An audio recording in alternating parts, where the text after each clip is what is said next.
buenos días. Gracias por venir el día de hoy a esta charla de la revolución de la Internet de las Cosas y su impacto en la industria 4.0. Bueno, ya me presentó Claudia, pero una pequeña reseña de quién soy yo. Yo soy profesor del Departamento de Ingeniería Eléctrica de la Universidad Católica. He dado clases de pregrado y posgrado y además soy, como decía Claudia, director del Diplomado de Internet de las Cosas, que es parte de los programas de educación profesional de la universidad, que está orientado a profesionales de algunos años de experiencia que están interesados en capacitarse en lo que son las nuevas tecnologías y las nuevas áreas de aplicación y de investigación. Mi especialización está básicamente en lo que es el control de procesos, el control automático y en todos los derivados de él, básicamente. Redes de sensores, computadores y lo que se conoce como sistemas ciberfísicos, que es un poco de lo que voy a hablar el día de hoy, y por supuesto lo que son los sistemas clásicos de control industrial. Entonces, hoy día lo que les voy a hablar en esta charla toca básicamente este índice que está acá. Vamos a partir con un poquito respondiendo a lo que es la pregunta de qué es la Internet de las Cosas, para luego entrar de lleno a lo que es el camino a la famosa industria 4.0, que es un concepto que se está trabajando el día de hoy. Dentro de eso vamos a hablar de lo que es el control clásico de procesos, que se enmarca en lo que es la industria 3.0.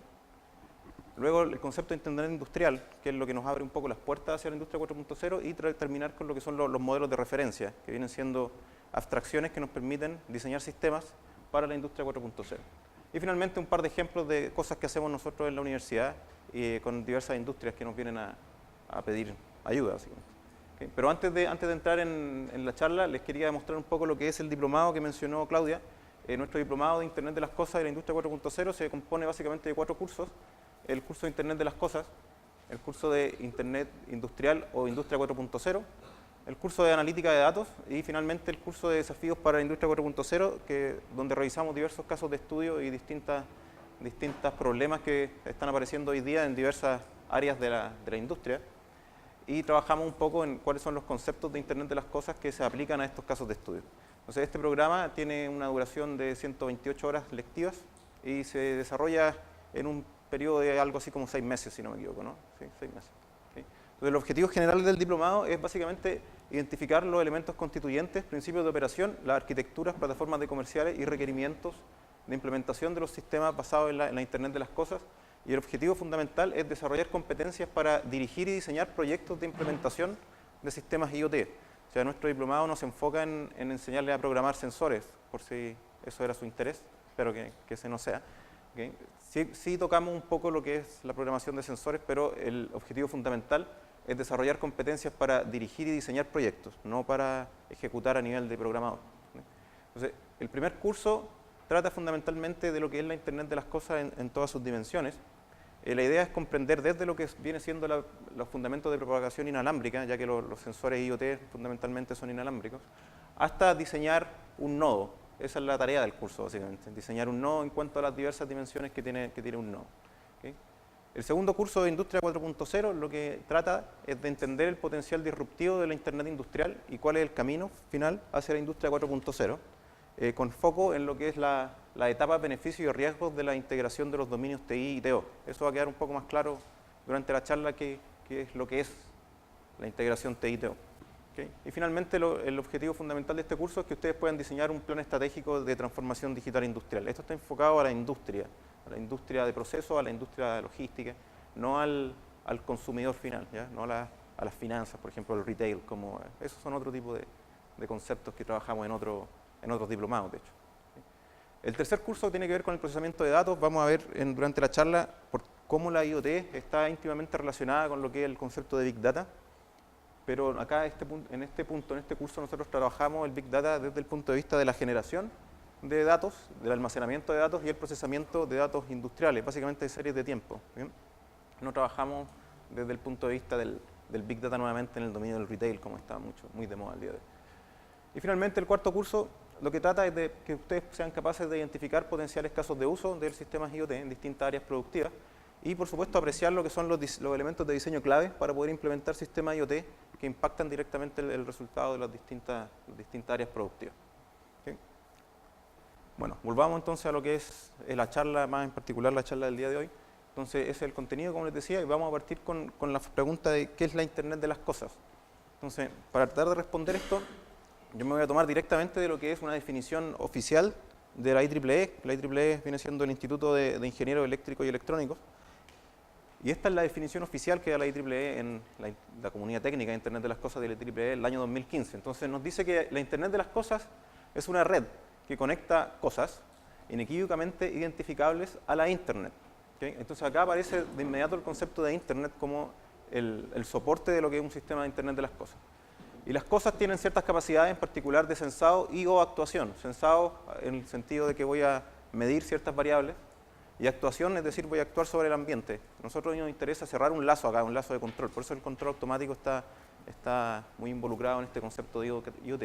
Finalmente, lo que nos interesa a nosotros es que el sistema actúe sobre el entorno de forma idealmente automática.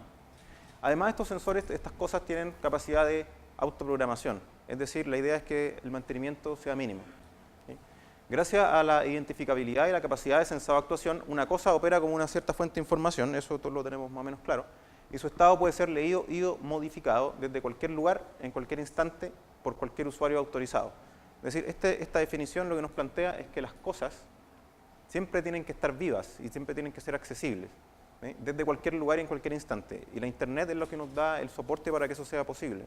Las cosas, básicamente vamos a ver que la idea es que tengan una dirección IP, que yo las pueda acceder desde cualquier lugar del mundo, en cualquier momento, siempre y cuando yo esté debidamente autorizado. Y acá, en la parte de la autorización, empiezan a aparecer los conceptos de ciberseguridad, que son el talón de Aquiles en este momento de la Internet de las Cosas. La Internet de las Cosas se está desarrollando muy fuertemente, pero los temas de seguridad todavía están recién empezando a ser explorados. O sea, recién hemos comprendido cómo diseñar estos sistemas, cómo poner las cosas, cómo comunicar, y ahora estamos entrando en problemas que son un poquito más de alto nivel, como por ejemplo los temas de seguridad.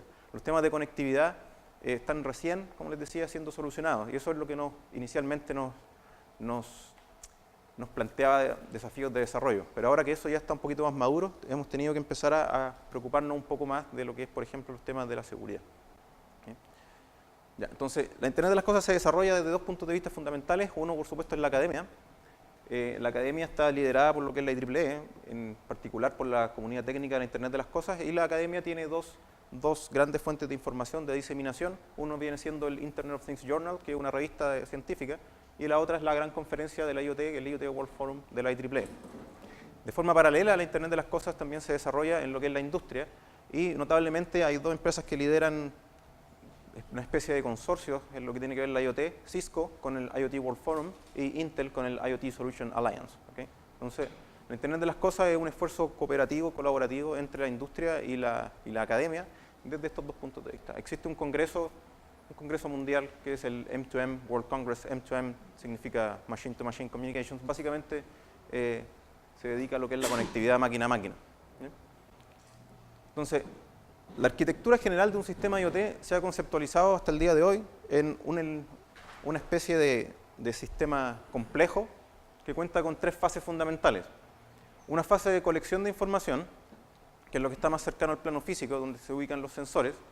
Una fase de transmisión, que es mediante la cual yo transmito la información que he capturado en la fase de colección hacia una tercera fase, que es la fase de procesamiento de datos, básicamente. Podemos hablar de una nube. ¿Ya? El concepto de nube va a aparecer acá como el elemento fundamental donde yo voy a procesar los datos que colecté y luego fui capaz de transmitir. Entonces, la Internet de las Cosas, si nosotros vemos un sistema IoT de esta forma, donde tenemos tres fases bien determinadas, bien definidas, una fase de colección, una fase de transmisión y una fase de procesamiento o de información, nos permite abstraernos de este sistema y poder definir tres dimensiones. Un sistema IoT va a tener siempre tres dimensiones que están íntimamente relacionadas con estas tres fases. Entonces, una dimensión que tiene que ver con las cosas o los sensores, una dimensión que tiene que ver con las comunicaciones y una dimensión que tiene que ver con la información. Entonces, dicho eso, lo que puedo hacer perfectamente es decir que la IoT tiene tres orientaciones fundamentales. Una orientación hacia las cosas, donde el foco está fundamentalmente en las cosas como un elemento fundamental de la Internet. En esta dimensión, a mí me interesa que un sistema IoT cobra vida cuando yo tengo cosas que se comportan de una cierta forma que es consistente con la primera definición de Internet de las Cosas que dimos, en particular la identificación única de cada constituyente, elemento constituyente. Existe otra orientación que tiene que ver con la comunicación, que tiene que ver con lo que hablaba anteriormente de esta fase de transmisión.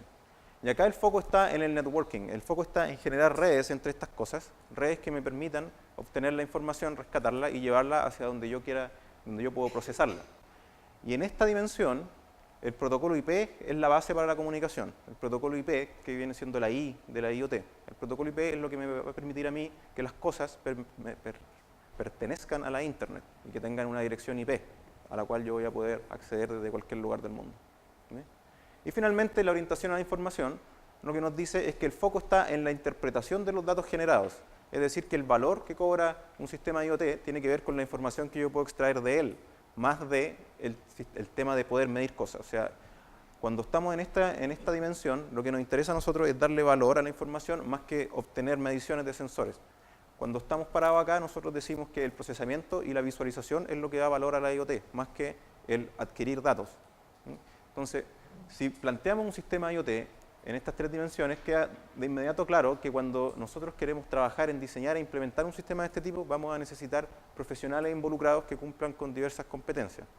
En particular, si yo estoy orientándome a las cosas, voy a necesitar gente más del tipo instrumentista, ¿cierto? Gente que sepa instalar sensores, instalar instrumentos, mantener instrumentos. Cuando hablamos de comunicaciones, vamos a necesitar gente probablemente del dominio de las redes, de la gente, los famosos TI que están en todas las empresas o en las áreas productivas. Y en la parte de la información vamos a necesitar gente que sea capaz de procesar datos y obtener información. Y ahí ingresan toda la nueva gente de los data scientists, que aparecen ahí como los grandes profesionales de esta época, ¿cierto? La gente que es capaz de tomar una base de datos y analizarla y entregarnos información ya masticada sobre nuestros procesos. ¿Okay? Entonces, perdón. Vamos a entrar ahora un poquito en detalle en cada una de estas dimensiones y cuáles son los elementos que existen en cada una de estas dimensiones. Siempre desde el punto de vista del arquitecto, de los arquitectos que somos nosotros cuando estamos diseñando un sistema de este tipo. Entonces, ¿qué son las cosas? Las cosas son básicamente elementos cibernéticos, ciberfísicos, que lo que hacen es se conectan al mundo real y transforman ciertas variables, ciertas propiedades del mundo en un elemento, en un dato computacional, en algo que yo puedo transmitir mediante una red de comunicaciones y finalmente consolidar en una base de datos. Entonces, las cosas en la IoT tienen diversas características fundamentalmente que son inalámbricas. ¿Sí? Permiso, voy a cruzar hacia acá. Me parece que estoy parado en el lado incorrecto de la sala. Ya, ahora sí. Entonces, las cosas tienen diversas características, fundamentalmente cuando hablamos de la Internet de las cosas, queremos que las cosas sean inalámbricas. ¿Ya? No queremos evitar un cablerío absurdo, nos interesa que las cosas sean inalámbricas, fundamentalmente por la facilidad que tienen para el deployment. Cuando yo tengo algo inalámbrico es mucho más fácil instalarlo que si tengo que realizar un cableado gigantesco. Otra característica fundamental de las cosas en la Internet de las cosas es la heterogeneidad. ¿Ya? Nosotros estamos acostumbrados, bueno, no sé si lo estamos, pero hay un concepto que nació unos años antes que hablaba de las redes de sensores. Las redes de sensores inalámbricos, normalmente sus constituyentes son idénticos. Lo que a nosotros nos interesa hacer es tirar infinitos sensores que son todos iguales para que nos den distintas mediciones de una misma variable, básicamente, y nos den cierta redundancia. En la Internet de las cosas, si nosotros empezamos a analizar cuáles son los elementos que la forman, nos vamos a encontrar con la heterogeneidad de los elementos constituyentes. Heterogeneidad en diversos aspectos, por ejemplo, en capacidades de procesamiento. No es lo mismo tener un sensor que solamente puede medir una temperatura a tener un elemento que lo que hace es un procesamiento mucho más avanzado, como estos smart sensors que aparecen en la industria actualmente, que son hasta conscientes de su estado de error. Muchos de ellos son capaces de decirnos cuando están en falla. Ese tipo de elementos también forman parte de la Internet de las cosas y nos plantean un desafío en cuanto a heterogeneidad. También tiene que ver mucho la tasa de datos. Hay sensores o hay componentes de campo que tienen una tasa de datos muy distinta a otros. Y eso va a impactar directamente a las tecnologías de comunicaciones que vamos a tener que utilizar para poder integrar estos elementos en lo que es la Internet de las cosas. Existen elementos que tienen múltiples interfaces, en particular que son capaces de hablar muchos protocolos. Y eso también es una característica de la Internet de las cosas. Nosotros nos vamos a encontrar con elementos que son bastante de bajo nivel, que solamente hablan un protocolo, mientras hay otros elementos mucho más sofisticados que son capaces de hablar distintos protocolos y manejar distintas interfaces de comunicación al mismo tiempo. ¿Okay? Otra característica fundamental es que existe una redundancia muy amplia en cuanto al tipo de sensores que hay y a las variables que ellos miden. Por ejemplo, en esta sala habemos como 100 personas, probablemente todos tenemos un celular en el bolsillo, entonces tenemos algo así como 100 mediciones de temperatura de esta sala. accesible directamente, entre otras cosas. Eso es una redundancia, creo que esa redundancia es una ventaja, pero también puede ser una desventaja, ¿cierto?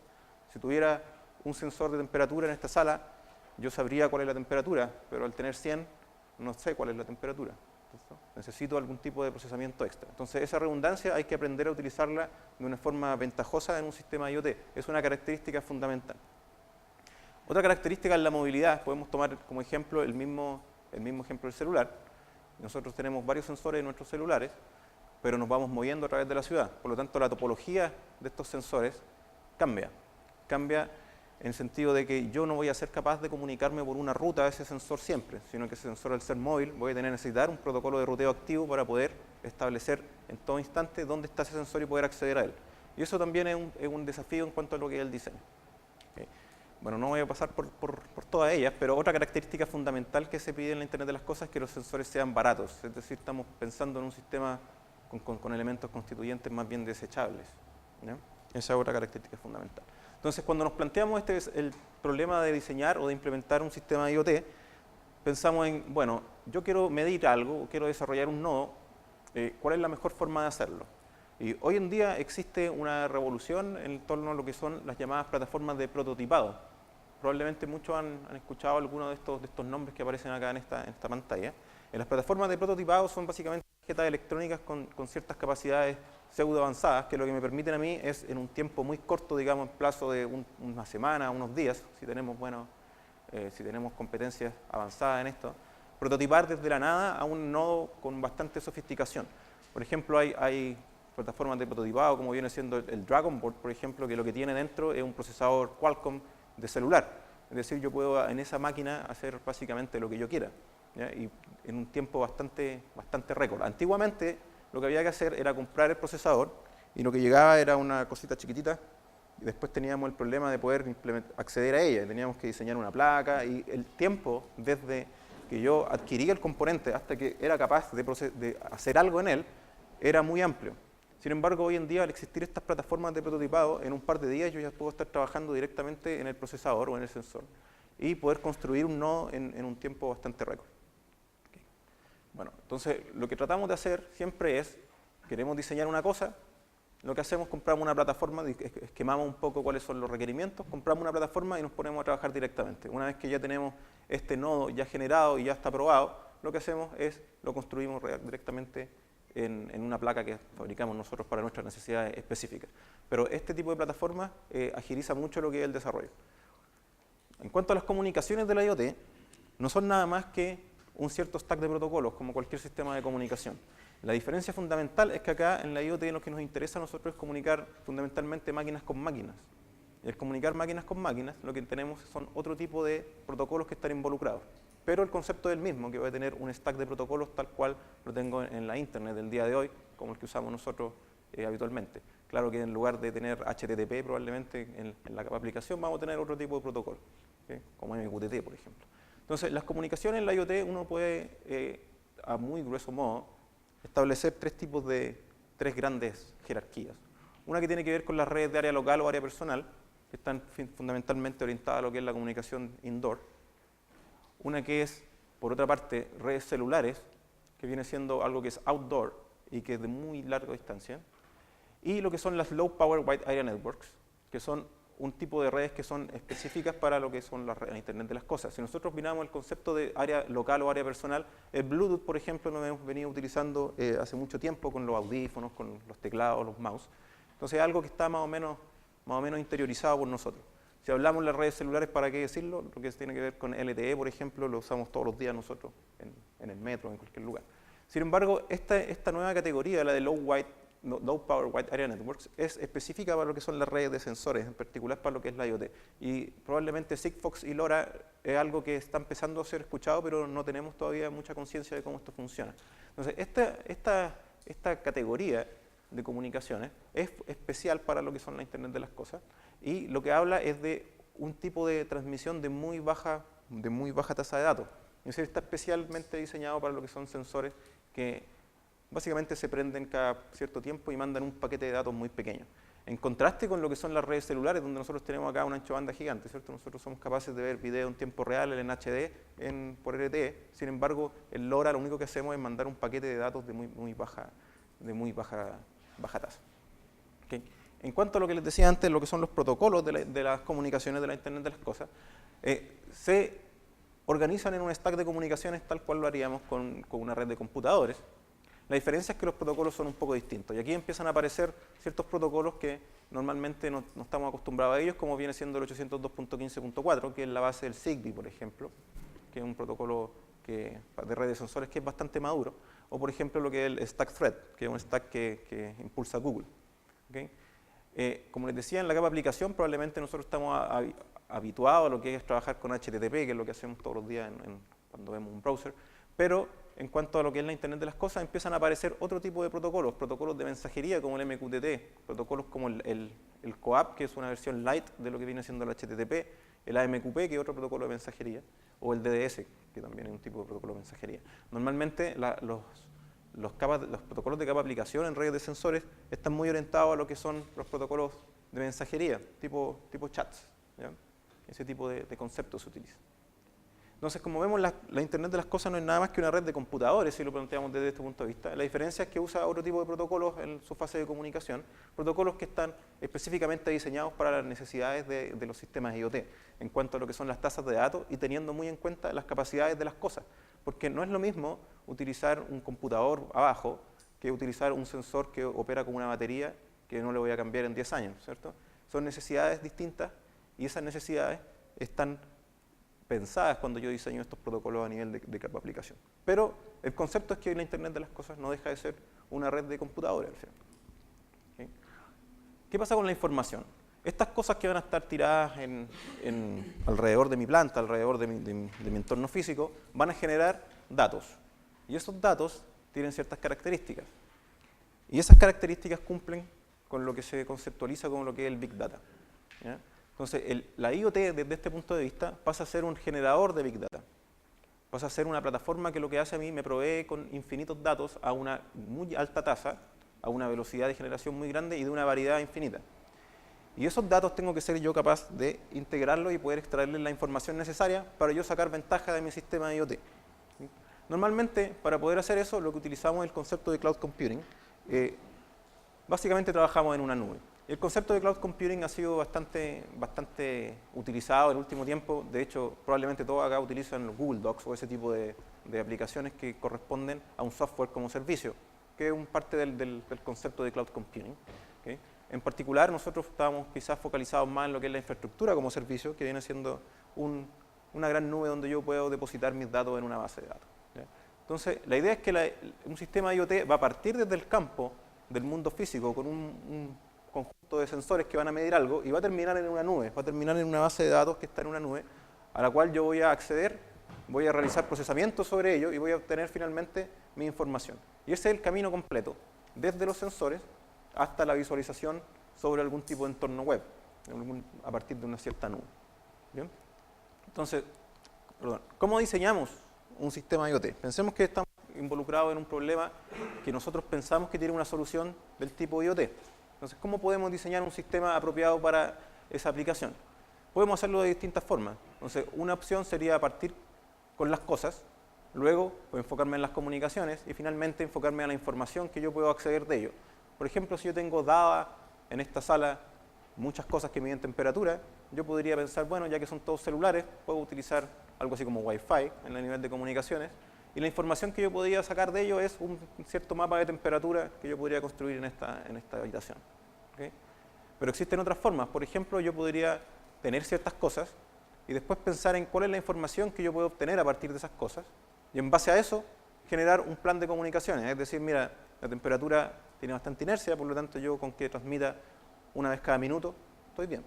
Mientras que si estoy midiendo algo que es más rápido, voy a necesitar diseñar un sistema de comunicaciones que me permita transmitir 100 paquetes por segundo, o 1000, ¿cierto? Y otra forma de diseñar sería partiendo desde un concepto de información que yo quiero obtener. Es decir, yo puedo pensar, mira, yo lo que quiero obtener es información en tiempo real del tráfico por la Alameda. Y en función de eso, pienso qué es lo que tengo que medir para poder obtener esa información y diseño mis cosas. y una vez que tengo las cosas diseñadas, las diseño con un cierto plan de comunicaciones que me permita cumplir con las especificaciones. Entonces, el mensaje es que cómo lo diseñamos depende básicamente sobre lo que estamos trabajando y cuáles son las competencias que yo como profesional, como arquitecto tengo.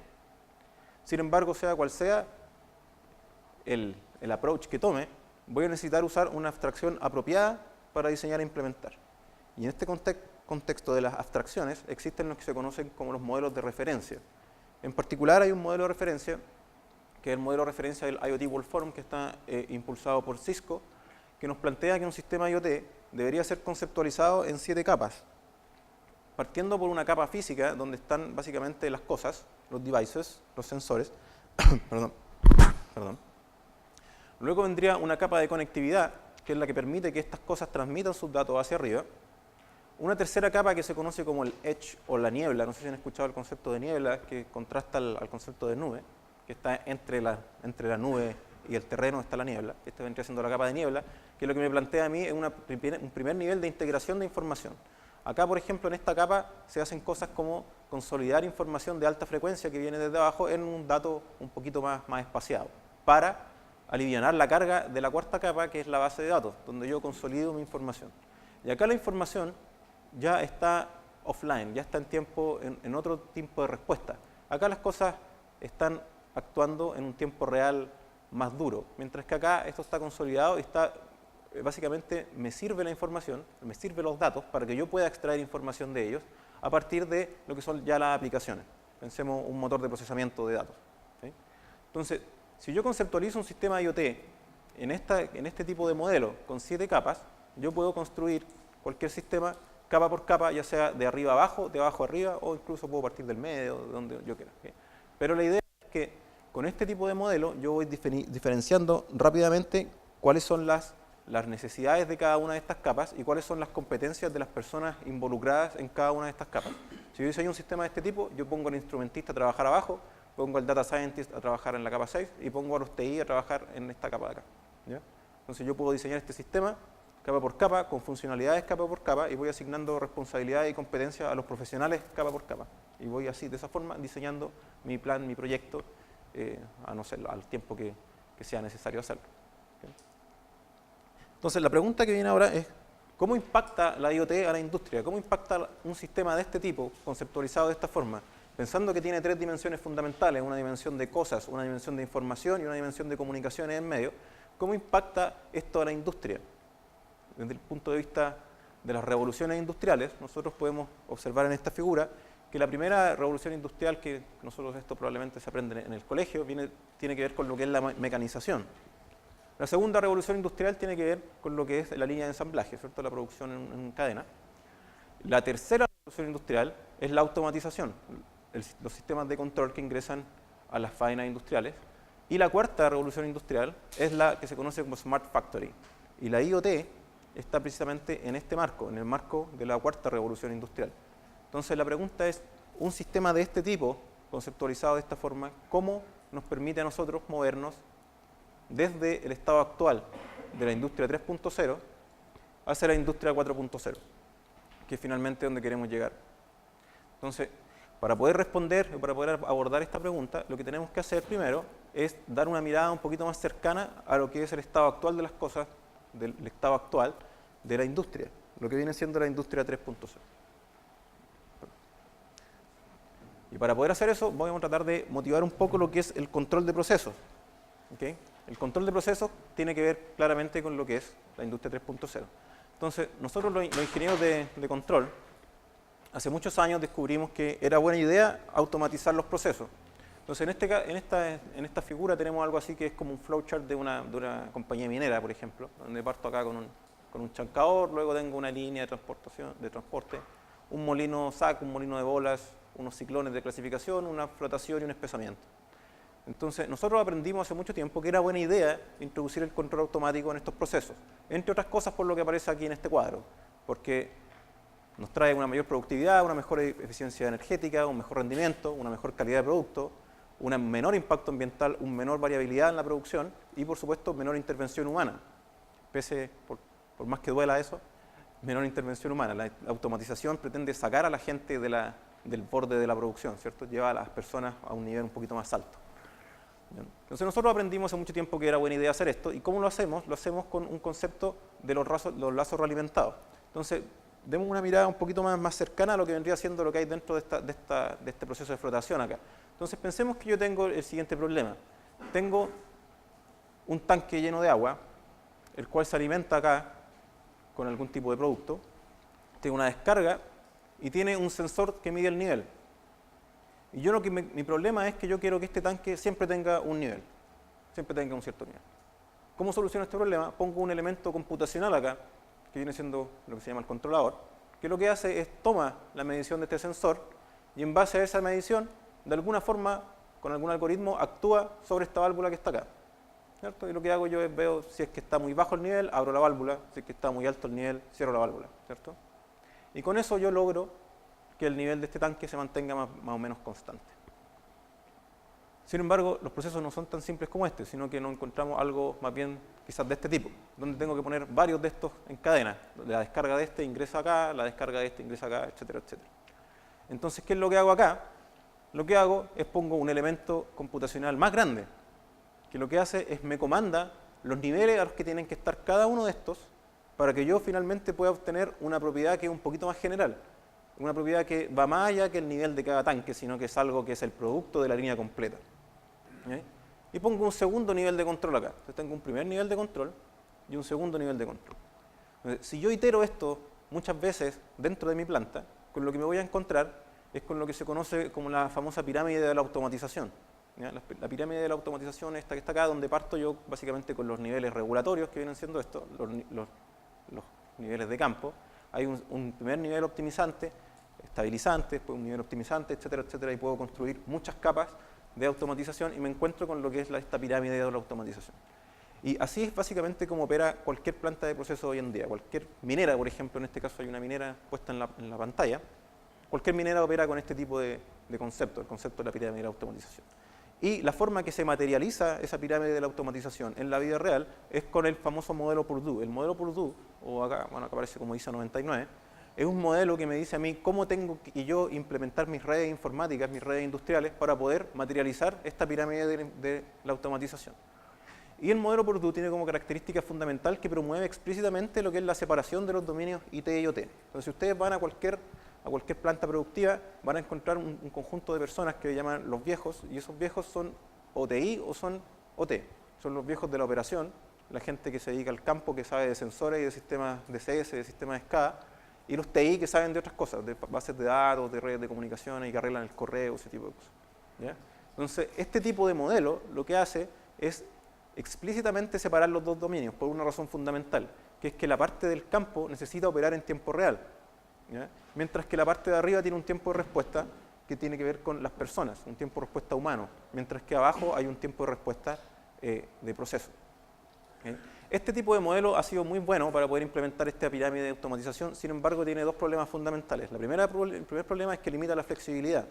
Es un modelo rígido, diseñado de forma rígida para permitir que la parte de campo opere en tiempo real y la parte de arriba no intervenga dentro, no ponga nunca en riesgo la operación en tiempo real de la parte de abajo. Y eso limita la flexibilidad por diseño. Y el otro problema fundamental es que dificulta la integración de nuevas tecnologías por lo mismo. Al ser un modelo muy rígido, si yo llego de la nada con un sensor inalámbrico nuevo, por ejemplo, llego a una minera y le digo, mira, yo ahora voy a medir tu ley de concentrado con este sensor inalámbrico nuevo, integrar ese sensor en este tipo de modelo es sumamente complejo, ¿ya? Porque no estoy cumpliendo con los estándares industriales de la red de campo. Entonces, integrar nuevas tecnologías, las tecnologías emergentes del dominio de la Internet de las cosas en un modelo de este tipo es sumamente complejo, ¿ya? Entonces, ¿cuál es la ruta que me va a llevar finalmente a la industria 4.0? Esa ruta va a partir de un sistema de este tipo. Esta no es nada más que la misma imagen anterior, pero del modelo de referencia, un poquito extendida. Un modelo de este tipo que está diseñado con otras características. Este modelo contrasta directamente lo que es el modelo Purdue que actualmente opera en las faenas. Este modelo tiene otros fundamentos. Este modelo, la gracia que tiene es que promueve la integración IT-OT, ¿ya? Este modelo promueve a que desaparezca esta barrera que está acá, que se conoce como la zona desmilitarizada en faenas industriales. este modelo promueve que esa barrera no exista y promueve una integración absoluta, tanto horizontal como vertical, de todos los elementos de la planta, ¿ya? Y tiene como elemento fundamental de diseño la interoperabilidad y que sea compatible con lo que existe.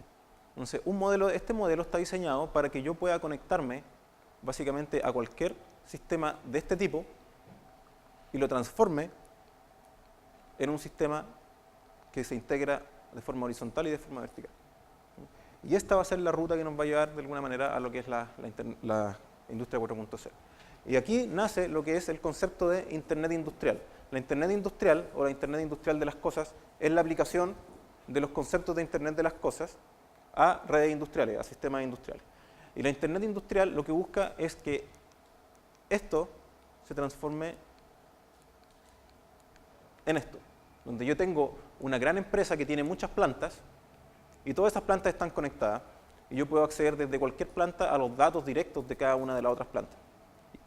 Este tipo de concepto de Internet industrial promueve, como decía, explícitamente lo que es la integración de los dos dominios, IT y OT, potencia la horizontalidad en la interacción de los dispositivos, facilita la integración de nuevas tecnologías al tener toda esta integración horizontal. Es decir, acá en este tipo de modelo yo puedo llegar con cualquier sensor nuevo e instalarlo de forma transparente en la planta, pero tiene algunos problemas, principalmente que plantea desafíos a lo que es la operación en tiempo real. Al tener una integración tan absoluta de todos los elementos que están en la planta, lograr que los desafíos de tiempo real que normalmente exigen los procesos se cumplan es muy difícil.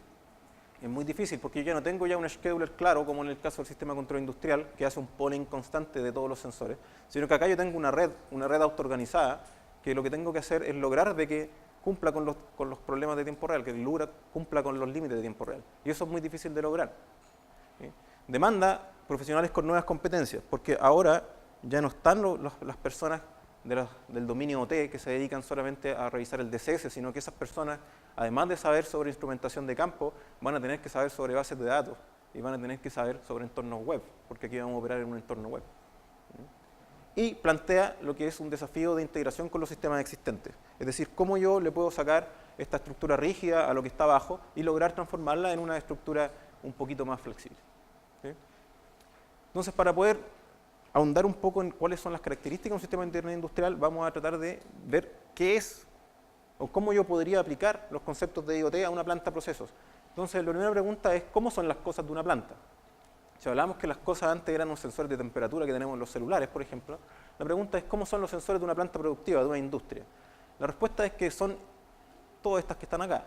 Son instrumentación tradicional utilizada en procesos, como esto que aparece acá, sensores con redes, con protocolos industriales típicos, como los Profibus, los Profinets, ese tipo de cosas. Equipos de control regulatorio y automatización básica, como los PLC, como esto que está acá. Instrumentación no tradicional, como las famosas estaciones meteorológicas que están apareciendo en todas las plantas productivas. Tienen conectividad mediante protocolos clásicos, como mencioné anteriormente, y también con conectividad emergente, como viene siendo el protocolo ISA 100.11, el Wireless HART o el LoRa, que son protocolos nuevos para sensores industriales. Y plantean, como les decía anteriormente, desafíos importantes de interoperabilidad y desafíos importantes de mantenimiento. Entonces, en nuestra ruta hacia la industria 4.0, los problemas con los que nos vamos a encontrar son con estos que están acá. Desafíos de interoperabilidad de todos estos instrumentos nuevos con los instrumentos existentes y desafíos de mantenimiento, porque antiguamente una persona que iba a realizar mantenimiento en elementos de campo necesitaba saber sobre sensores industriales, necesitaba saber sobre Profibus, sobre Profinets, ese tipo de cosas. Bueno, si es que son de Siemens, si es que son de otra, saben de otra. Bueno, sobre PLC, por ejemplo. El día de hoy además van a tener que saber sobre protocolos inalámbricos industriales como LoRa, ¿ya? Entonces los desafíos de mantenimiento son un poquito mayores. El otro problema que deberíamos tratar es cómo es el Big Data de una planta, porque nosotros hablamos anteriormente que esta red de campo iba a generar muchos datos, y esos muchos datos van a cumplir con las condiciones de Big Data. Pero ¿cómo es el Big Data de una planta? Es distinto al Big Data que se encuentra, por ejemplo, en el retail o en otras áreas, en otras aplicaciones. Fundamentalmente en una planta, el Big Data son series de tiempo de sensores, series de tiempo de controladores. Tienen un cierto sentido físico. Normalmente nos encontramos con el Big Data que se utiliza para recomendarle a ustedes qué película ver en Netflix, es distinto al Big Data que yo me voy a encontrar en una planta de procesos, porque en una planta de procesos el Big Data tiene sentido físico y existe un proceso por medio, por lo tanto existe una causalidad explícita. Mientras que en el otro tipo de Big Data lo que yo busco es tratar de encontrar coherencia en algo que aparentemente es incoherente. Acá yo sé que existe una coherencia y lo que yo estoy tratando de hacer es modelarla, pero yo sé que existe una coherencia porque existe un sentido físico del dato. Otro tema es que crece controladamente, porque yo tengo control absoluto sobre la instrumentación de mi planta. Otra característica fundamental es que sabemos analizarlo, precisamente por lo que hablaba de la causalidad explícita. En una planta de proceso existe una causalidad explícita entre los datos. Y esa es la quinta característica, existe una clara causalidad. Yo sé que lo que yo veo en la salida de un proceso, de alguna manera, está causado por lo que veo en su entrada y no al revés. Muchas veces se ven artefactos en este análisis de datos cuando yo tengo una nube de datos gigante y yo encuentro una causalidad, por ejemplo, que la desaparición de los piratas está relacionada con una crisis en las papas. Ustedes no sé si han escuchado ese ejemplo, hay una paradoja muy famosa sobre unas correlaciones que hay con los piratas y una epidemia de un hongo en unas papas. Entonces uno puede encontrar una correlación perfecta entre las dos series de tiempo, pero ahí la causalidad es un artefacto. Mientras que en una planta de procesos existe una clara causalidad entre la entrada y la salida de los procesos. Otra característica fundamental del Big Data de una planta es que es extremadamente ruidoso. Es difícil de integrar, por lo que hablábamos anteriormente del modelo rígido Purdue, es de dudosa riqueza, porque las plantas normalmente están en lazo cerrado. Es decir, si una planta opera perfecto, yo diría que la salida está constante, ¿cierto? Si yo estoy regulando una temperatura de un estanque y mi control funciona bien, la temperatura del estanque va a ser siempre la misma, porque el controlador está operando bien. Y eso significa que por más que yo muestre a una velocidad absurda esa señal, no voy a tener nada de información, porque voy a estar midiendo siempre lo mismo. Entonces, en una planta de proceso en lazo cerrado, la riqueza de los datos es dudosa. Y finalmente existe un problema de mantenimiento, que normalmente los sensores o los instrumentos de campo en una planta de proceso siguen un schedule de mantenimiento. Y podemos ver cómo cambian esas series de tiempo cada vez que la gente le hace mantenimiento a los sensores. Vamos a ver unos ruidos horrorosos, después del mantenimiento una señal perfecta, y eso se va deteriorando progresivamente. Entonces, el mantenimiento influye mucho en la calidad de los datos en una planta de proceso. Por eso hay que tenerlo en cuenta. Okay.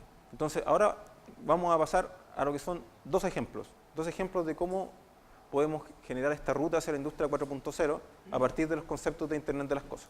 Entonces, el primer ejemplo es un ejemplo de detección de fallas en motores industriales, que es un trabajo que realizamos en conjunto con la empresa Siemens.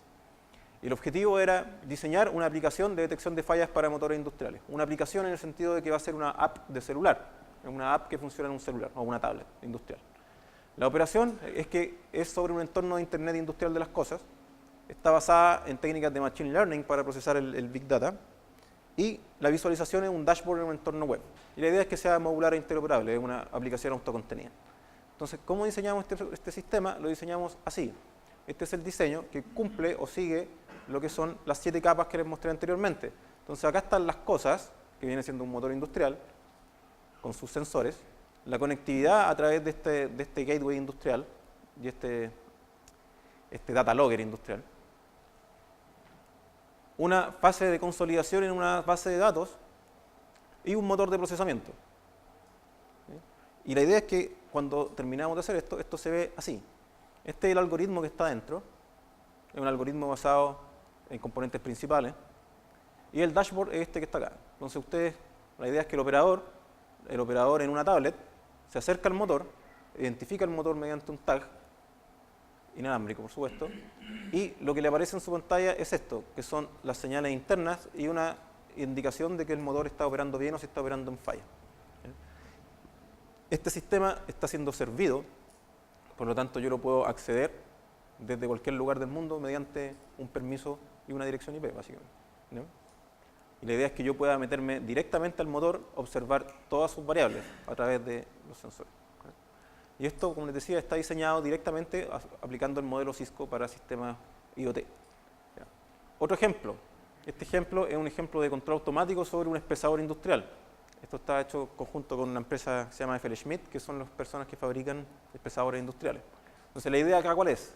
Diseñar una aplicación de control para espesadores de pasta que opere también en un entorno de Internet industrial, pero como complemento a un sistema de control actual. En este caso el problema es distinto. Hay un sistema de control automático actual que está operando abajo, un sistema de bajo nivel con baja capacidad, y lo que yo voy a hacer es le voy a diseñar un sistema que le voy a poner como un sombrero, y ese sombrero va a tener capacidad de procesar datos de forma avanzada, en particular usando redes neuronales. Los sistemas de control actuales, como el que está abajo, lo único que hace básicamente es una regulación del tipo PID. No sé si son familiares con eso, pero como un PID es un controlador de los años 50. ¿Ya? Y la idea es ponerle encima un sombrero que permita que este sistema opere con redes neuronales y opere un análisis puramente basado en datos. ¿Ya? Además, vamos a conectar instrumentación extra, en particular un par de sensores inalámbricos para medir el pH del agua. Y nuevamente la idea es que esto opere en un dashboard, en un entorno web, y yo pueda controlar esta máquina desde mi celular mientras voy en el metro. ¿Ya? Ese es como el concepto. El concepto es que yo pueda estar en mi casa o en el metro, viajando hacia mi lugar de trabajo, yo pueda controlar en tiempo real este pesador mediante nada más que usando una conexión por internet. ¿Sí? Entonces, el primer problema que nos encontramos acá, que tiene que ver con lo que le hablaba de la riqueza de los datos, es que las series de tiempo en ambientes industriales se ven como eso rojo que está ahí. ¿Ya? Estos son datos reales de planta. Entonces, lo primero que tuvimos que diseñar a nivel de capa 3, a nivel de lo que se llama la capa del edge, de la niebla, es un sistema de preprocesamiento, porque yo no puedo trabajar en una nube consolidando estos datos. Estos datos rojos lo que me traen son errores. Entonces, lo que yo necesito es transformar esa señal roja en la señal azul. Y para eso diseñamos un sistema, implementamos un sistema usando redes neuronales, en particular una arquitectura que se conoce como autoencoder, que opera como filtro. Y lo que hace es, a nivel de capa 3, antes de llegar a la nube, antes de salir totalmente del campo, transformar la señal roja en la señal azul, y la señal azul es la que se envía a la nube, para que yo pueda trabajarla arriba con mis típicos algoritmos de procesamiento de datos. No está mencionado en ninguna parte de acá, pero ustedes probablemente saben que los algoritmos de procesamiento de datos son extremadamente sensibles a la calidad de los datos. Entonces, una suposición inicial en cualquier algoritmo de procesamiento de datos es que los datos son buenos o tienen cierta riqueza a la cual yo voy a poder sacar. Entonces, estos datos son malos. Entonces, lo primero que tengo que hacer yo en un sistema de control de procesos, de automatización de procesos, es limpiar los datos para que los sistemas, los algoritmos de procesamiento de datos puedan trabajar y tener el desempeño adecuado. Segundo paso, hacer una predicción, un modelo predictivo del espesador. En particular, aquí estamos trabajando sobre este equipo que se llama espesador. Y lo que hicimos fue diseñar un modelo que es una red neuronal recurrente que tiene esta arquitectura que está acá, y lo que hace es predecir con 6 horas de anticipación el comportamiento del espesador. Acá ustedes ven una de las variables que están dentro, creo que en particular es la cama del espesador, y predice con 6 horas de anterioridad la curva azul con una cierta incertidumbre sobre la curva amarilla que es la real. Entonces tiene un cierto comportamiento más o menos bueno. Y finalmente lo que tenemos es el dashboard. El dashboard es nada más que un conjunto de pantallas. Esto está hecho muy en el espíritu de un sistema de control industrial, porque el operador no permite que le cambien su filosofía de vida, entonces necesita que lo que yo le voy a plantear para que opere se parezca lo más posible al sistema con el cual ha operado los últimos 30 años. Y en este caso lo que hicimos fue generar una serie de pantallas que se parecen a lo que sería un DCS natural. Pero esto está hecho en un entorno web. Esto, como ustedes ven arriba, es un browser que tiene ahí una dirección IP y se accede. Esto lo accedo yo desde mi oficina y lo accedemos desde la universidad, lo accede la gente de la planta en Santiago, la gente de la planta en terreno, directamente a través de una conexión. ¿Okay? Y esto está total y absolutamente desarrollado, este sistema completo, 100% este sistema está desarrollado en lenguaje Python. No sé si ustedes conocen Python, es un lenguaje empaquetado muy bueno, muy rápido de prototipar también. Otro de los elementos constituyentes fundamentales de lo que es la Internet de las cosas, así como las plataformas de prototipado que les mostré antes, como los Raspberry, ese tipo de cosas para hacer ese tipo de plataforma para hacer las cosas. El lenguaje Python es la piedra fundamental para diseñar todo lo que está de nube hacia arriba, ¿no? Un prototipado muy rápido, tiene un soporte muy extenso. Ya. Y esos son los dos ejemplos que les quería mostrar. El ejemplo de detección de fallas motores, que como les decía es una aplicación de teléfono. Esto es una aplicación de teléfono para detección de fallas. Y el sistema de control industrial, que esto es una suite de web básicamente, que lo que hace es reemplazar o complementar el sistema de control industrial. Y esto es parte de los ejemplos de cuál sería nuestra ruta hacia la industria 4.0 a partir del concepto de Internet de las cosas, del modelo de referencia, y cómo vamos construyendo con este modelo de referencia aplicaciones concretas en lo que son tanto supervisión como la detección de fallas y ya control realimentado como viene siendo esta aplicación. Bueno, y eso concluye la charla, entonces hay que agradecer a la gente a las instituciones y a las personas que confían en nuestro trabajo, organismos públicos como Fondef, Fondesit y Corfo, y privados, por supuesto, que ponen sus máquinas y su dinero a nuestra disposición para que podamos trabajar sobre ello. Ya, bueno, muchas gracias.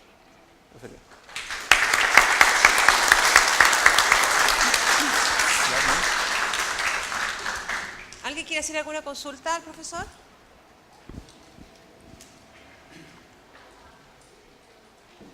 ¿Nadie? ¿No? Acá. Aló, buen día. Mira, quizá te hago una consulta desde un poco la ignorancia de este tema, pero estamos hablando de la toma de datos y eso nos sirve para tomar decisiones, nos sirve para hacer análisis, pero también está considerada la vuelta, es decir, yo a través de esta aplicación o de estas aplicaciones podría intervenir la máquina para que modificara alguna acción y eso obviamente me genera algún dato nuevo o alguna mejora en el momento que yo determino algún problema que está teniendo la máquina, o es solamente la toma de datos y el análisis de datos. Bueno, ¿en los ejemplos particulares dices tú? ¿O en general? O sea, en general la idea es que sí, que sea realimentado, que tenga yo después un impacto directo sobre el mundo físico. ¿Ya? Ese es el concepto. En estos ejemplos que están acá, este ejemplo del espesador, efectivamente es así. O sea, yo acá lo que hago es medir cosas, predigo cómo se va a comportar el espesador y actúo sobre él para que vaya donde yo quiero, en lugar de que vaya donde estaría yendo, si es que yo no le hiciera nada. En el caso, por ejemplo, de esta aplicación que mostré de detección de falla, el lazo se cierra a través de un operador. Lo que hace esto es dice cuando hay falla y le avisa a este tipo para que él reaccione mediante un plan de mantenimiento predictivo, en el fondo, sobre el equipo. ¿Ya? El concepto fundamental es que el lazo se cierre. El lazo se puede cerrar de forma automática, como en el caso del espesador, donde acá no hay personas involucradas, sino que esto funciona solo. O de forma semiautomática, que es donde involucramos una persona en el loop, un human in the loop, mediante una lista de sugerencias que yo le doy a la persona para que ella ejecute. ¿Ya? Pero por supuesto la idea final, el sueño, o al menos el mío, que vengo del área del control automático, es que esto opere siempre solo, todas las cosas operen de forma automática, tanto en la generación de datos, la toma de decisiones y la actuación sobre el entorno. ¿Ya? Que las personas se eliminen de este tipo de tareas. ¿Ya? Entonces, el concepto está en siempre en cerrar el lazo, ya sea a través de una persona, como el operador que tiene que ir a hacer mantenimiento, pero finalmente de forma automática. La idea es que el sistema opere de forma automática, totalmente. Y que aprenda, los sistemas aprenden a partir de las decisiones que van tomando. Hola, buenos días. Una consulta, esta tecnología recién nos estamos atreviendo a desarrollarla, a aplicarla, porque más o menos en el 2008 yo esta tecnología la conocí a través de una instalación de una planta donde de origen danés, de una planta de llenado de gas, tenía esta tecnología. Nosotros a través de comunicaciones intranet, los daneses podían intervenir en el equipamiento, podían indicar qué falla tenía la instalación y me da la impresión que esto acá se está aplicando ahora o ya viene con aplicaciones, lo estamos desarrollando nosotros ahora aquí en Chile. Sí, a ver, hay varios puntos. Por el año que me mencionas, son conceptos un poquito distintos. O sea, los conceptos esto está hecho todo en base a datos. ¿Ya? Los sistemas de detección de falla en base a estadística o en base a modelos fenomenológicos existen desde hace unos 20 años más o menos.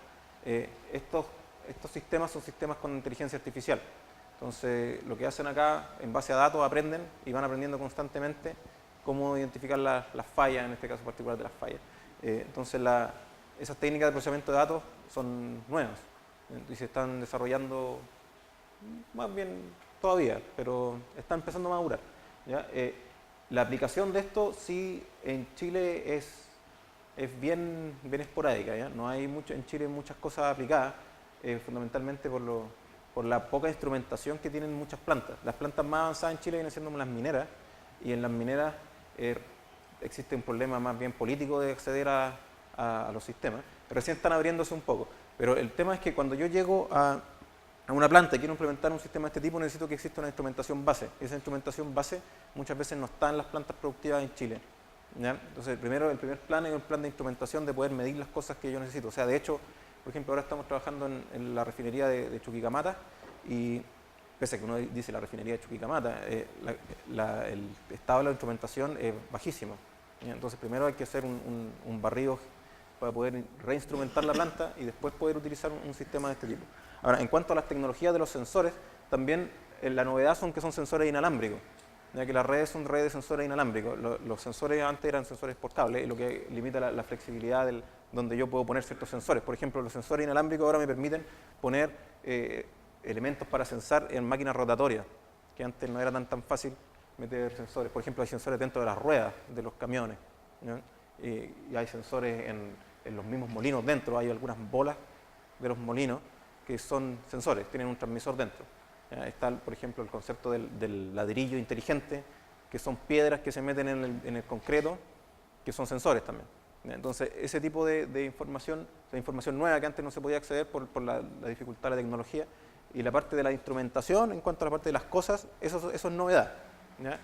En la parte del procesamiento, como decía, el procesamiento basado en datos, en sistemas de inteligencia artificial que aprenden, eso es como la novedad.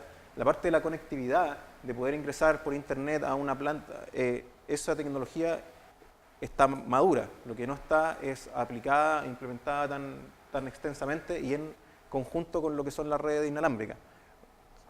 O sea, no sé, ¿eso ocurre? Había una... Hola, buen día. Buenos días. Tú mencionaste que el talón de Aquiles de esta tecnología es la seguridad.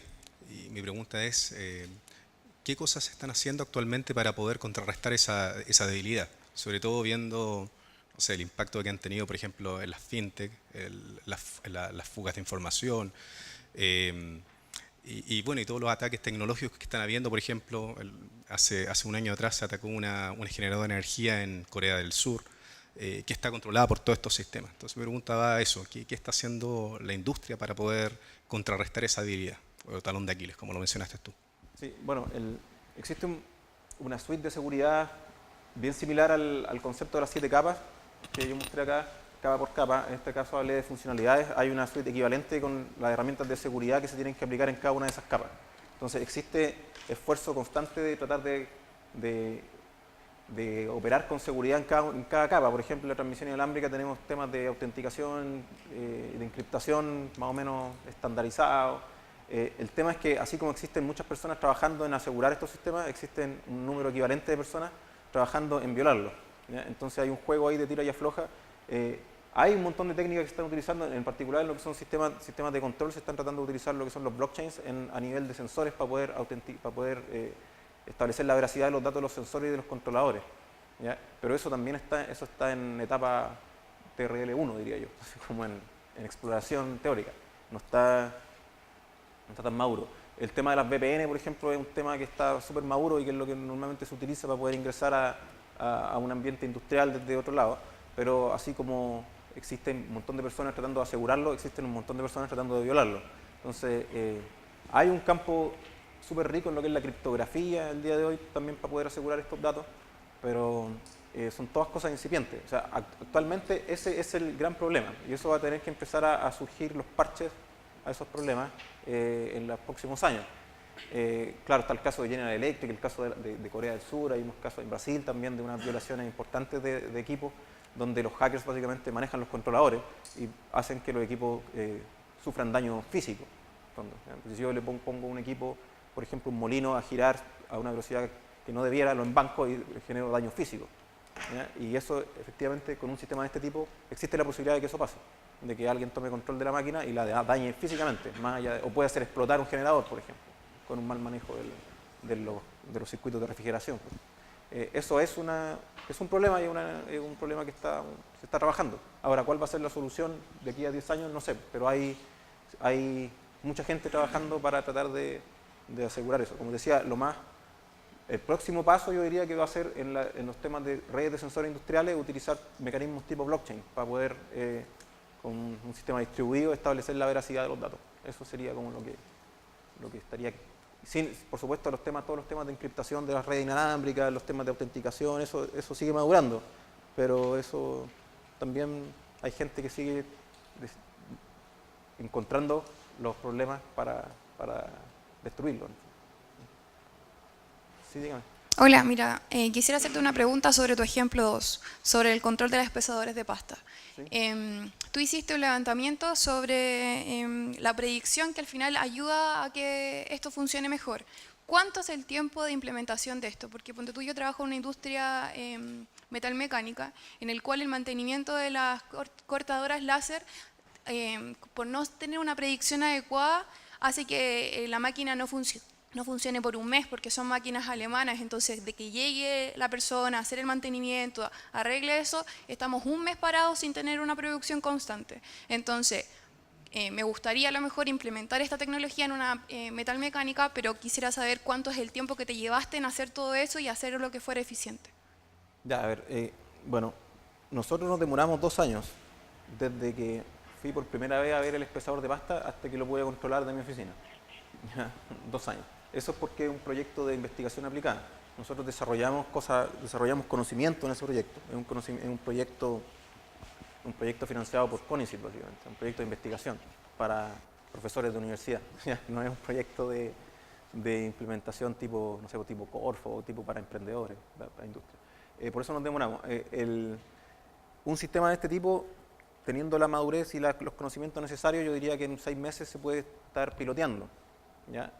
Ahora va a depender mucho del estado de implementación y del estado de las redes de comunicaciones que tenga el equipo donde haya que ir a implementar. Puede ser que no haya nada y eso aumenta mucho los tiempos, o puede ser que el sistema esté totalmente instrumentado. Por ejemplo, si esas máquinas, no sé, probablemente seguro tienen algún tipo de instrumentación interna a la cual uno puede acceder de una forma más bien fácil. Entonces, en ese caso, nada más que construir la parte de arriba y eso no demora nada porque es puro software. El problema es cuando hay que intervenir las máquinas, ponerle sensores, empezar a ver cuáles son efectivamente las tecnologías que hay que usar para poder medir lo que hay que medir, y eso puede demorar mucho el tema. Entonces, yo diría que un sistema de este tipo iría entre los 6 meses y 2 años, dependiendo del estado actual del equipo y de lo que se quiere lograr también. Hola. Buenos días. En primer lugar, quiero dar las gracias a todo el equipo que organizó esto y la invitación que nos acaban de brindar. Mi consulta es respecto a esta revolución o el nuevo impacto de la industria del 4.0, ¿no es cierto?, la que ustedes nos han invitado a conocer. Sin duda que estamos en una fase inicial, ¿no es cierto?, de experimentación, como lo que tú nos has mostrado el día de hoy, y que acompañado, ¿no es cierto?, también de las tecnologías de la informática y las telecomunicaciones. También tú nos comentabas respecto a los elementos que se van a necesitar, como en este caso son los sensores que van a emitir algún tipo de señal. Si bien es cierto, hoy día son pocos los elementos que se están utilizando, sin embargo, a través de los años, a través del tiempo, esto va a ir creciendo. La pregunta es, en definitiva, ¿cuál sería el impacto ambiental respecto a la gran cantidad de señales que se van a emitir al ambiente? ¿Cuál es el impacto ambiental que tendría este tipo de señales por la cantidad de sensores que se van a ir implementando paulatinamente a todos estos elementos tecnológicos que tú nos comentas? Ya, a ver, el tema de las señales, yo creo que está más bien paliado, podría equivocarme, pero las señales tienen que cumplir con una regulación de la Subtel y una regulación que sigue regulaciones internacionales sobre básicamente los miliwatts por metro cuadrado que se pueden emitir. Entonces, en términos de cuánto cáncer nos van a dar a nosotros, yo creo que eso está dentro de los márgenes normales, no debería haber mucho problema. Lo que sí es un problema ambiental serio tiene que ver con las baterías de los sensores. Muchos de estos sensores son operados por baterías, sobre todo los que se ponen en el medio de la nada, y esos sensores son desechables, y esos sensores tienen una batería dentro. Ahí yo creo que hay un problema ambiental serio, en que si yo empiezo a instrumentar todo con sensores inalámbricos desechables, vamos a terminar con, así como vemos el plástico en los océanos, vamos a terminar con desechos de baterías en todos los lugares donde nosotros vayamos, básicamente. Y ahí yo creo que ese es otro tema que hay importante, es en la disposición de residuos de este tipo de sistemas. Y eso es un área también de investigación, así como hablábamos de la seguridad. Hay un área que tiene que ver con el reciclaje, básicamente, de estos sensores, que tiene que empezar a madurar, que está todavía muy incipiente, en los desechos electrónicos.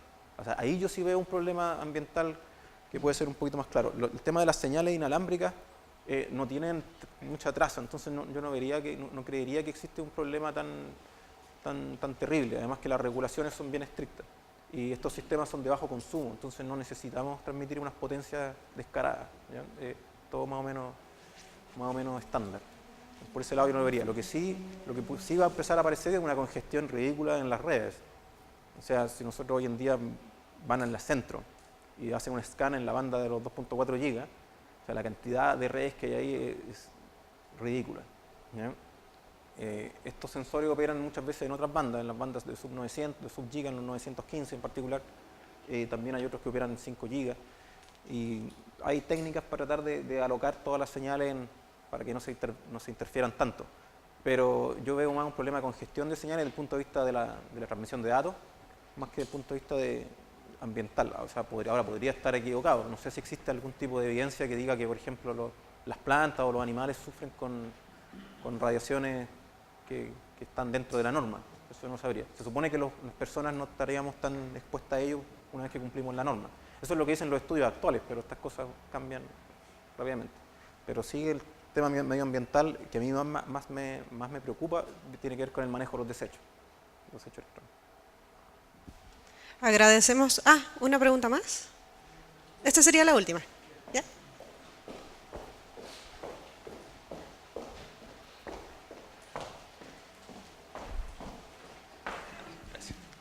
Bueno, primero agradecer, estuvo muy buena la presentación y tengo dos preguntitas muy puntuales. Primero, ¿cuál es el foco del diplomado en cuanto al quizás revisar el estado del arte de las distintas capas o llegar a tener competencias en diseñar una arquitectura de un sistema IoT, por ejemplo? Y la segunda pregunta es respecto de LoRaWAN, que lo mencionaste pasadita como una de las de los procesos, o sea, protocolos importantes que va a formar parte de IoT. ¿En cuánto tiempo se va a llevar a implementar eso aquí en Chile? Por el tema de las bandas milimétricas que todavía están en estudio. No sé, ¿ustedes tienen algún dato así como si se tiene algún horizonte de implementación? Ya, okay. Bueno, el tema del diplomado, podría poner la slide, si es que lo logro. El tema del diplomado, el foco del diplomado es aprender a lograr generar competencias para diseñar sistemas y para trabajar más bien en el plano del ser el líder del proyecto, más que en ejecutar algo en particular. ¿Ya? El diplomado tiene 4 cursos. El primer curso aprendemos todo lo que son los fundamentos de la Internet de las cosas, desde sensores hasta nubes, básicamente. Ahora, este año, va a haber unas pequeñas actividades de programación de un nodo, pero siempre buscando que se logre apreciar la dificultad y las competencias que están involucradas, más que en volverse un experto en programar nodos. El objetivo no está en que la gente se vuelva experto en programar nodos. Sí, lo que buscamos es que sean capaces de tener idea de qué es lo que se hace en cada una de las capas. Por supuesto, hay una revisión del estado del arte, de todos los protocolos, de todas las técnicas de procesamiento de datos, para lograr generar una competencia básica en ello, pero no buscamos generar especialistas en ninguna de las capas, sino que una visión general como de arquitecto para poder generar y diseñar un sistema. El trabajo final del diplomado es diseñar un sistema a nivel de diseño, con cada capa, cada cosa, y presentar un modelo. Hay una persona ahí que ya hizo el diplomado que está sentada por ahí,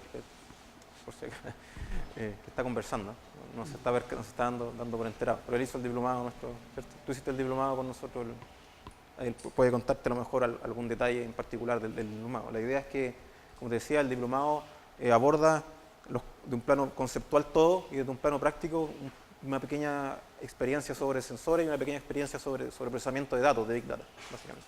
¿Ya? El tema del LoRa, en Chile hay esfuerzos bien puntuales sobre lo que es LoRa. Ya hay cosas LoRa operando. LoRa tiene un problema que va más allá de bueno, eso es opinión mía quizás, pero va más allá del tema de las bandas, que tiene que ver con la capa de red de LoRa. La capa de red de LoRa es está poco desarrollada, o sea, LoRa llega a una pseudo capa MAC, que viene siendo el LoRaWAN, pero de ahí para arriba a lo que viene siendo IPv6 sobre LoRa, por ejemplo, es un tema que está pendiente. Entonces LoRa no está tan... Está un poquito ahora perdiendo su boom que tuvo en algún momento. En algún momento LoRa fue como la gran solución del universo y vamos todos a trabajar en LoRa. Y LoRa ahora está un poquito mostrando mostrando un poquito sus deficiencias. ¿ya? Hay problemas con las colisiones, hay problemas con la calidad de servicio de LoRa que ha hecho que la gente haya empezado a migrar a otras soluciones. Bueno, viene Sigfox ahora a Chile con mucha fuerza, hay que ver cómo se desarrolla eso. En los temas de la regulación, se supone que en la Subtel se está trabajando firme en eso. Nosotros teníamos el año pasado una persona de la Subtel en el diplomado y pudimos conversar bastante de estos temas. Se supone que junto con el modelo de estandarización de datos para las Smart Cities, que también se está trabajando en eso en la Subtel y Corfo, va a venir también algo que tenga que ver con las redes, ¿no? Pero el plazo de eso yo creo que será un par de años, una cosa de ese tipo. Vamos a ver cómo termina de ingresar LoRa a Chile. Eso hay en ciertas mineras, por ejemplo, tienen varios sensores con LoRa. En Telefónica estaban impulsando mucho concursos que se exigía que se desarrollaran sensores con LoRa.